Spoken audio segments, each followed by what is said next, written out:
போதும் போதும் என்று சொல்லும் அளவிற்கு பணவரவை பெருக செய்து கோடீஸ்வர யோகத்தை ஏற்படுத்தும் அற்புதமான தாந்திரீக பரிகாரம்தான் இது. ஜாதிக்காய் ஒரு வாசனை பொருள் மட்டுமல்லாமல் குபேரனுக்கு உரிய பொருளாகவும் கருதப்படுகிறது. ஜாதிக்காயின் தனித்துவம் என்னவென்றால் செல்வதை ஈர்க்கக்கூடியது, அதிர்ஷ்டத்தை அள்ளித்தரக்கூடியது. இந்த பரிகாரம் வியாழன் அன்று குரு ஹோரையில் செய்வது சிறப்பான பலனை அளிக்கும். புதியதாக ஒரு மஞ்சள் நிற துணி எடுத்து அதில் ஒரு கைப்பிடி பச்சரிசி, 3 கிராம்பு, 3 ஏலக்காய், 3 1 ரூபாய் நாணயம், 3 கொண்டை கடலை வைத்து புதியதாக வாங்கிய ஒரு ஜாதிக்காயில் சந்தனம் குங்குமம் இட்டு இதனுடனே வைத்து விடுங்கள்.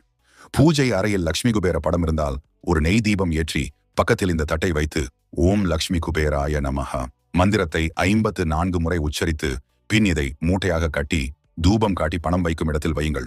கல்லாப்பெட்டியிலும் வைக்கலாம், மாற்ற வேண்டிய அவசியமில்லை. இதை செய்வதால் குபேரன் அருளால் வீட்டில் உள்ள பண தட்டுப்பாடு படிப்படியாக குறைந்து செல்வ வளத்துடன் வாழ்வீர் செய்து பலன் பெறுங்கள்.